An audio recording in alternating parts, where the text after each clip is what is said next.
चलो अब समझाते हैं अभाज्य संख्या। अभाज्य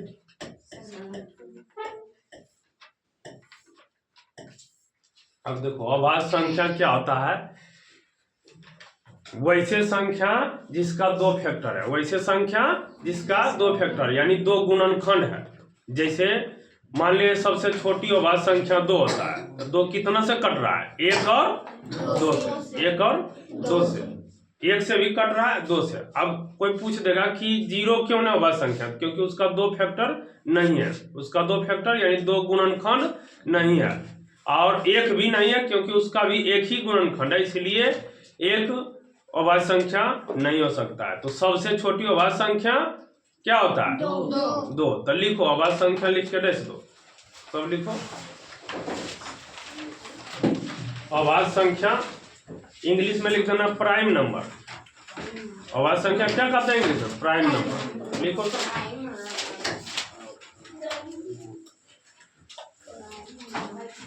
प्राइम नंबर इंग्लिश में लिखने आता है, ऐसे लिखना PRIME, prime number, NUMBER, number, prime number.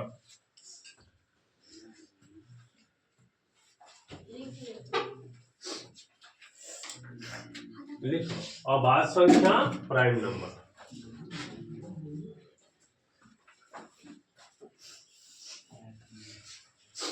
लिख लिया?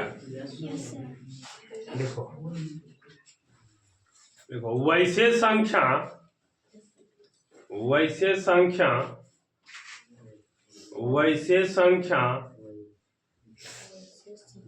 जिसका केवल दो गुणनखंड हो, वैसे संख्या जिसका केवल दो गुणनखंड हो उसे अभाज्य संख्या कहते हैं। वैसे संख्या जिसका केवल दो गुणनखंड हो, वैसे संख्या जिसका केवल दो गुणनखंड हो, नहीं लिखने आ रहा है, उसे अभाज्य संख्या कहते हैं। वैसे संख्या जिसका केवल दो गुणनखंड हो उसे अभाज्य संख्या कहते हैं।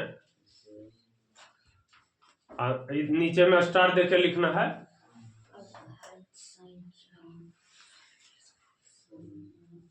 सबसे छोटी अभाज्य संख्या 2 होती है।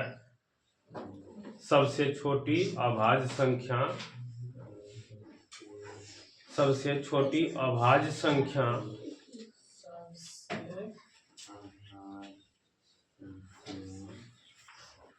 सबसे छोटी अभाज्य संख्या 2 होती है। ये एग्जाम में आता है, 10th में भी पूछता है, मैथ में 1 नंबर ऑब्जेक्टिव में आता है। तो सबसे छोटी अभाज्य संख्या 2 होती है। सबसे छोटी अभाज्य संख्या 2 होती है। तो अभाज्य संख्या याद हुआ सबका। देखो वैसे संख्या जिसका केवल दो गुणनखंड हो उसे अभाज्य संख्या कहते हैं। अभी तुरंत जस्ट याद कर लेना है। वैसे संख्या जिसका केवल दो गुणनखंड है उसे अभाज्य संख्या कहते हैं। सबसे छोटी अभाज्य संख्या 2 है। नेक्स्ट देखो एग्जाम्पल में ऐसा लिख लेगा, इसमें एग्जाम्पल में लिख लेगा 2 4 होगा, नहीं होगा। अभाज्य संख्या देखो 3 5 7 हो जाएगा।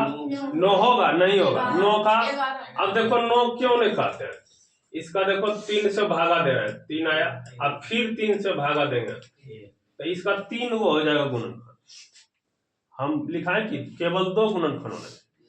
अभाज्य संख्या किसको कहेंगे, जिसका केवल 2 गुणनखंड। वहां याद रखना कि 2 ही गुणनखंड होना है, उसके अलावा ज्यादा नहीं होना चाहिए, इसलिए 9 नहीं होता है। अब 7 हो गया, 11 हो जाएगा, 13 हो जाएगा, फिर कितना हो जाएगा 17, 19, इस तरह से 23, इस तरह से। अब पूछेगा कोई कि 50 तक में, 1 से 50 तक में, 1 से 50 तक में कितना हुआ संख्या, 1 से 50 तक में कितना हुआ संख्या, 1 से 50 तक में अभाज्य संख्या निकालना है। इसके बीच 1 से 50 तक में अभाज्य संख्या, तो याद रखना है 1 से 50 तक में निकालेंगे। लिखो तुम सब 1 से 50 तक लिखो अभाज्य संख्या कितना आता, अपने से लिखना है जैसे बताए ना, इस तरह से लिखना। तो इसके बाद आगे जो नहीं कटना होगा, 25 नहीं होता है, 24 भी नहीं होगा, 25 भी नहीं होगा, और 26 भी नहीं होगा, 27 भी नहीं होगा, 28 भी नहीं होगा, 29 होगा। 29 के बाद 31 होगा, 31 के बाद 35 कैसे, 32 भी नहीं होगा, 33 भी नहीं होगा, 34 भी नहीं होगा, 35 भी नहीं, 36 भी नहीं, 37 होगा। अभी वही तो बताएंगे। कभी कभी एग्जाम में पूछता है, याद भी रखना है कि 1 से 50 के बीच कितना होता है। 1 से 50 के बीच में याद रखना है 15 को होता है, और 1 से 100 के बीच में 25 को होता है। ये पहले लिखा है, बहुत पहले लिखा है।